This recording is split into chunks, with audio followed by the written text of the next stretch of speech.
As you all know, November is Fall Prevention Month. Regular exercise helps to strengthen muscles and maintain or improve fitness, balance, stamina, and suppleness at any age, as well as reducing joint pain. As such, regular exercise will help reduce your risk of having a fall.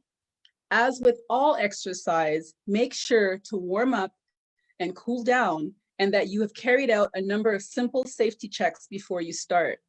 Yesterday, I shared with you two videos, one on fall prevention exercises and introduction, and this video gave a general overview on exercises and the benefits of having a regular fitness regimen.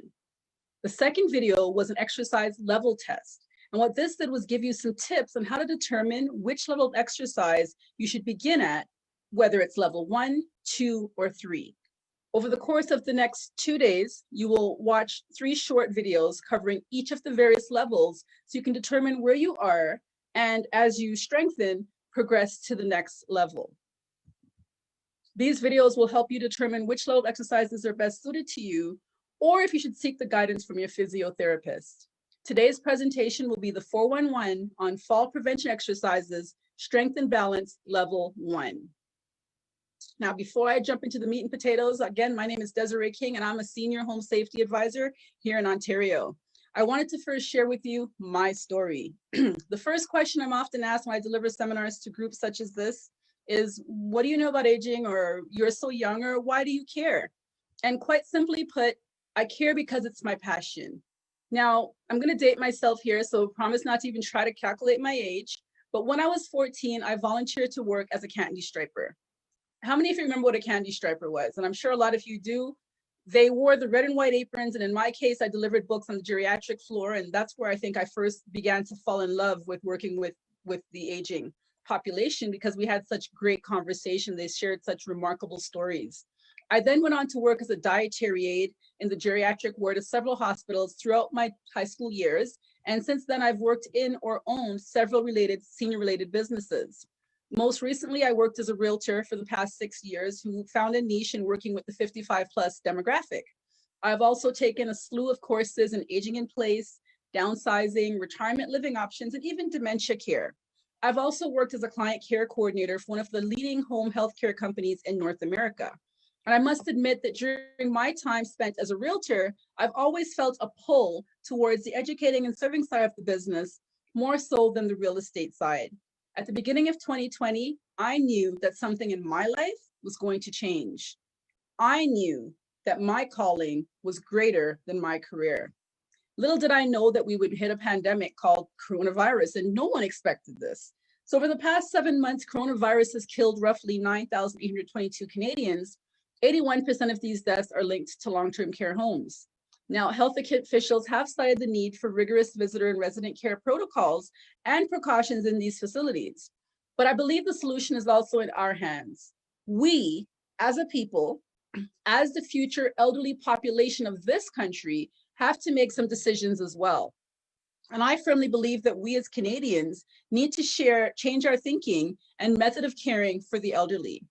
One possible solution is that we honor the wishes of our elderly members of society and allow them to stay at home by doing what places like Scotland has done, and pouring money into home modifications and home health care as opposed to hospital funding. Over the past 2 months, as I sat at home listening to the news and watching the number of deaths occur with our seniors, I realized that I wanted to do more than I was already doing.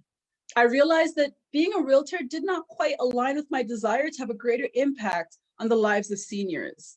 The ancient Greek physician Hippocrates once said, "Drastic times call for drastic measures."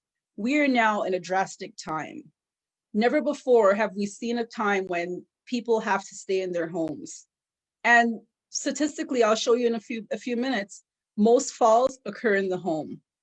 My drastic measure took the form of me officially resigning from real estate and turning my attention to my one thing, which was senior home safety. While many seniors want to stay at home safely, the fact is their homes are not equipped to do so. And that's backed by the statistics. When you see how much people are falling each day, that's totally backed by that. In preparation for what I see will be a shift in the mindset of seniors, their adult children, and society on the whole, my main objective is to assist families in figuring out what is wrong in the homes of themselves or their loved ones and what needs to be addressed in order to allow our seniors to be safe in their own homes. So why is fall prevention important, you may be wondering? Why is there one whole month dedicated to fall prevention? Or you may be thinking to yourself, not another boring fall prevention presentation. No, there's 4 common reasons why fall prevention is important. The first reason is just that, falls are common. Falls are the leading cause of fatal and non-fatal injuries for older Canadians. As a matter of fact, 1 in 4 older adult falls each year. Every 11 seconds, an older adult is treated in the emergency room for a fall. That's an alarming statistic. And every 19 minutes, an older adult dies from a fall. Second reason is falls can result in serious injuries. Falls result in injuries such as hip fractures, broken bones, and head injuries. In fact, more than 2.8 million older adults are treated in emergency departments annually because of a fall, resulting in over 800,000 hospitalizations. The third reason is falls are costly. The average hospital cost for a fall injury is over $30,000. And falls with or without injury carry a heavy burden on the quality of life. After a fall, many older adults develop a fear of falling, and as a result, they limit their activities and social engagements. Fear of falling can result in further physical decline, depression, social isolation, and feelings of helplessness. And the fourth reason, falls impact caregivers too. Research has shown that after a care recipient's first fall, caregivers report a significant increase in caregiver burden, fear of falling, and depression. Research has also shown that the toll on the family caregiver's health appears to increase over time. If you can prevent a fall, whether it is you as the caregiver or the person you're caring for, you can save time, stress, and money. I will now play the video on Strength and Balance, Level 1.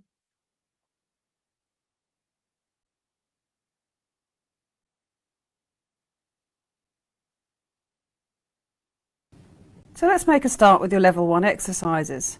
Find somewhere in your house that's safe and secure for you to hold on to. Your kitchen counter or your kitchen chair are good. Start with a good posture, feet hip width apart. Keep your shoulders down and relaxed. Make sure you grow tall, and we're just about ready to start.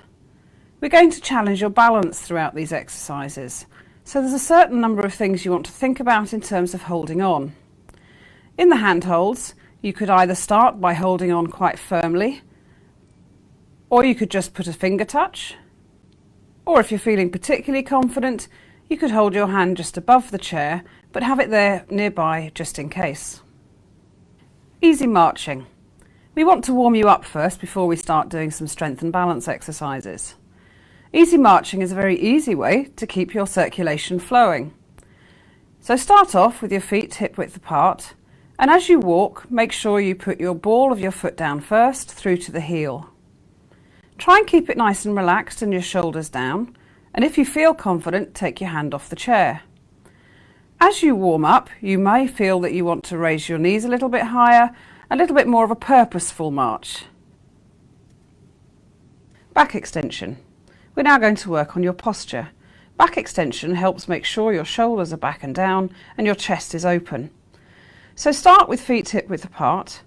If you can, put your hands back onto the lower back or your buttocks. And then slowly lean backwards, not too far, and with control. Hold it there just for a few seconds and then move forward again. This exercise will help strengthen the back muscles, which will help your core posture. Trunk movements. These exercises are going to help the flexibility of your spine. Start off with your feet hip width apart, shoulders nice and relaxed, and gently fold your arms in front of you. Make sure you grow tall. You're going to look over one of your shoulders. During this action, make sure your hips stay pointing forward and do this movement nice and slowly. You'd repeat this up to 10 times.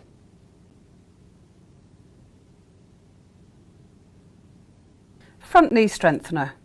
This exercise is important to maintain strength of the muscle at the front of your leg.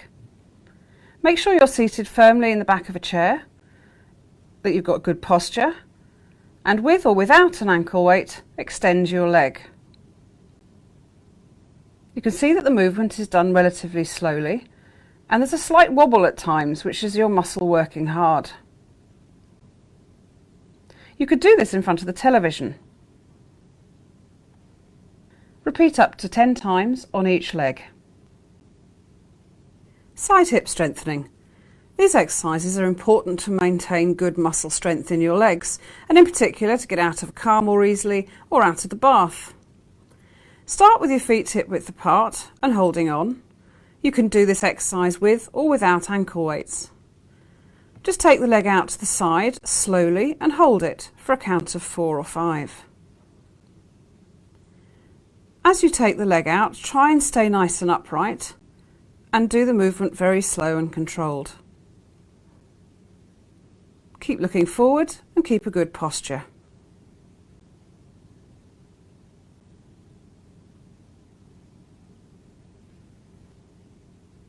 Calf or heel raises. Our ankles are important to keep strong. They're the first thing that keeps us upright. You can do this in your kitchen looking out the window, or anywhere where you can hold on gently. Raise up onto the balls of your feet, slowly, and hold for a count of about 4 or 5. Make sure you go back down in a controlled manner and try not to rock. Each time you go forward, make sure the weight is on the big toe and the second toe. Toe raises. These exercises are really important because we need to lift our feet over obstacles. The muscles on the front of our feet are often quite weak. Make sure you're holding on, good posture, and stand tall, and try and bring your toes up towards your nose. You may not have this good a flexibility, but try and raise them as far as you can, slowly and with control. Each time you do this, keep your stomach muscles tight and your bottom in. You will wobble, this is normal. And lastly, sit to stand. This is a core exercise. It will help improve your strength and balance. You can do this anywhere in your home, but make sure you've got a solid chair. Sit forward from the back of the chair to work the back muscles. Make sure you've got good posture and make sure you've brought your toes back a little bit under your knees. There are 3 handholds you could use. You could push firmly on the arms of the chair. You could have a light fingertip touch. Or, as you progress, you can fold your arms and let your legs do all the work. So let's make a start. Do the movement nice and slowly and controlled. As you stand up, just move your feet a little bit to get the blood flowing again, and slowly sit back again with control. As you repeat these, you'll find your leg muscles start to get quite warm and perhaps a little bit tense. That's quite normal and shows it's having a training effect. Repeat up to 5 times.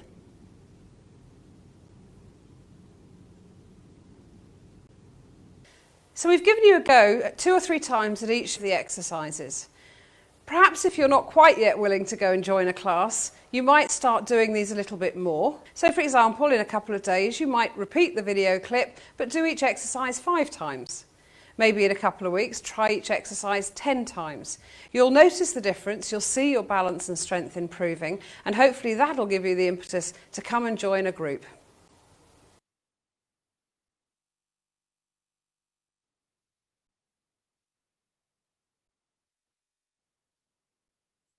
So as you can see, there are many exercises available out there that you can do right from your own home. If you don't exercise, my recommendation is it's never too late to start. And even someone in their 40s, start right now. A lot of us do not exercise, especially when we're going through this pandemic. So please do start doing some of these simple exercises because they will help you as you age. Now, I cannot begin to stress how much helping yourself, a spouse, or an aging parent to avoid falls goes a long way towards preserving health and independence. If you would like the links to these videos or additional reports, please email me at desiree@seniorliving411.com. Join me tomorrow, Wednesday, November 18th, for the 411 on fall prevention exercises, Strength and Balance, Level 2. Thank you for joining us. Remember that all discussions can also be found on YouTube on the Senior Living 411 Incorporated channel or on the Senior Living 411 podcast. Please remember to like this broadcast, share this broadcast, or subscribe to this broadcast, and follow the Senior Living 411 and join the Senior Living 411 series private Facebook group. Have a wonderful evening.